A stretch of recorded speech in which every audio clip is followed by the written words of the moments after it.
Okay, try to keep this one short just because it's really hot in my car, but just want to put another video out.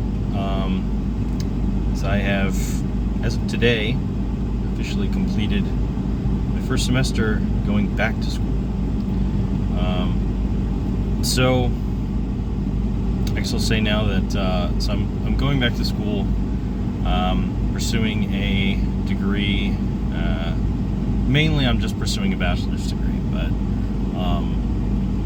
pursuing a degree in English second language teaching as my concentration, as part of a world languages and cultures degree, which is essentially kind of like a multidisciplinary, mostly like a linguistics slash multicultural studies degree. It didn't really matter what the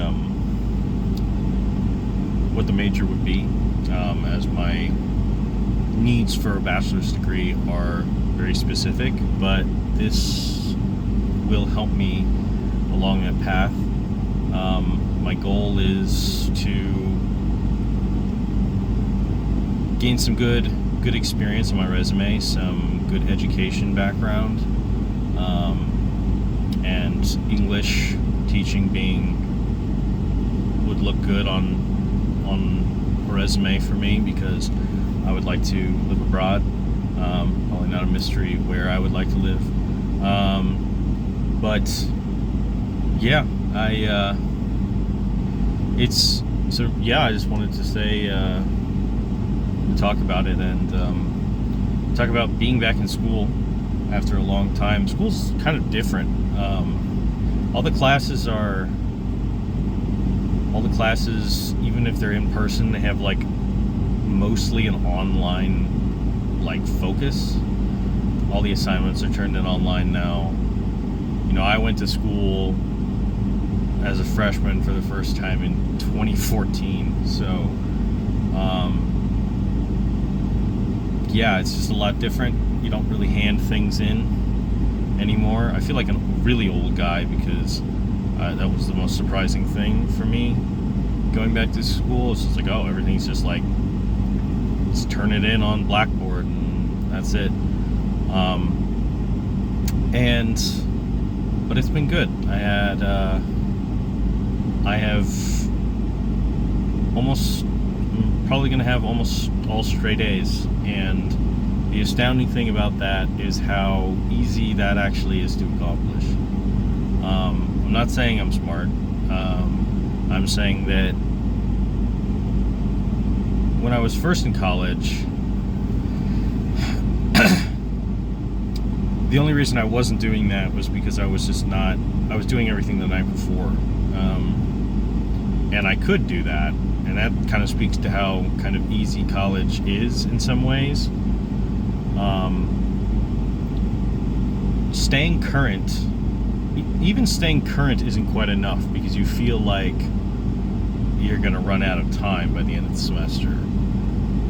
But staying current is the bare minimum, and I think a lot of students were like me when I first attended school. Didn't even do the bare minimum. They used most of their time to fuck around. But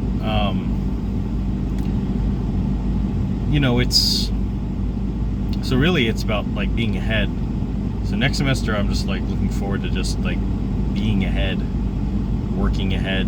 Genuinely, everyone says, oh, I'm gonna work ahead, but I don't think anyone even really realizes the benefits.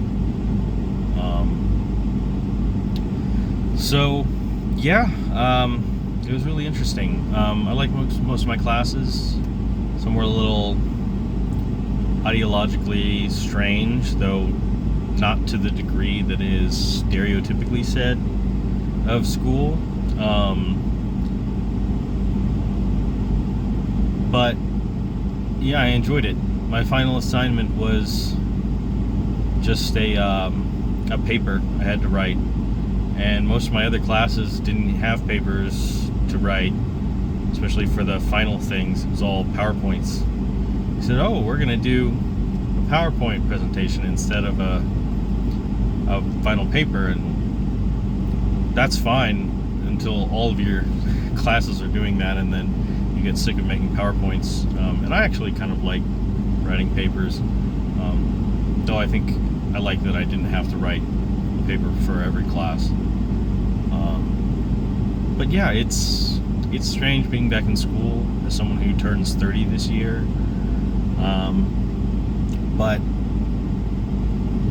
it's definitely, I think it was the right choice. And talking with my advisor and getting things organized for me to take a couple classes during the summer here, and my schedule organized for the fall. It's it's been interesting. It's been good to pursue a direction, and that's kind of what I was talking about in my last video. The strange thing about it is that it's like when you pursue a direction, you get distracted, so you have to like reorient, and like when you get less busy, like when you're done with, you have a break. I think in the context of school, that actually gives you a portion of time where you get a break in between segments, but you have to like reorient and then like remember what your overall goal is. My overall goal is the bachelor's degree, so that I can move abroad, pursue language learning, language acquisition. It's not even just this degree or what people say, in class.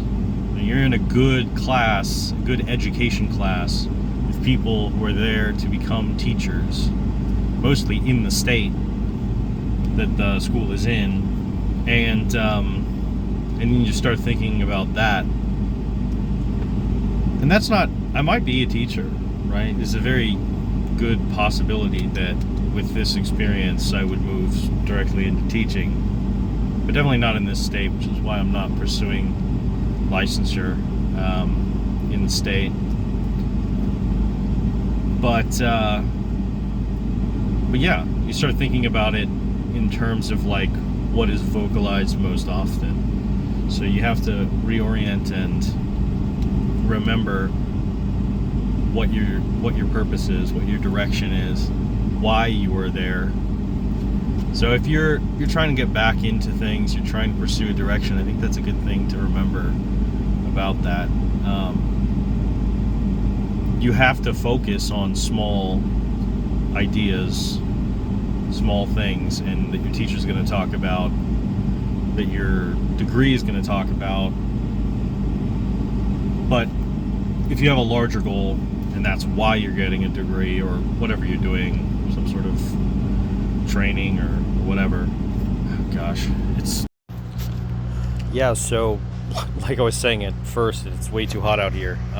My phone got too hot and shut off, so I'm standing out under a tree now in the shade, and it's overcast now, so that sped things along. But yeah, so essentially I think what I was saying is just like stay focused on your larger goal, even if you have to take smaller steps that are distracting, where people are talking about their focus during that time. And I'm out here. I'm kind of personally celebrating my completion of the semester, which I think is good. Give yourself little rewards when you get things done. It's hard for me to do. It's hard for me to consider my success when I do accomplish something, because I'm just thinking about, oh, well, what's the next thing? But yeah, I came out. I'm going to see Thunderbolts today, which I've heard is good.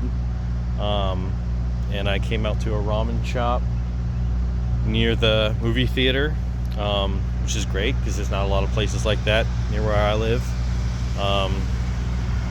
But yeah, and got this little Pokeball in the little Gachapon thing. I think I wasted like $9 overall. I think it might have been like a little rigged, because like I didn't get it until I put the $5 in to get 5 tries, and then when I had committed to that, I got it my first 2 attempts, and I had made like 3 attempts before that. So I was like, maybe it was just me beating just like an odds thing, a numbers thing, but it also might have been rigged.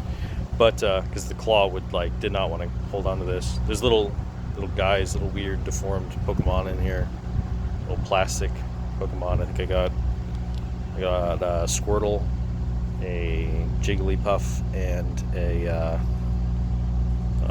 what is it? An Oho, I think. Yeah, who's green for some reason. But yeah, so I think, yeah, just keep with it is the main thing.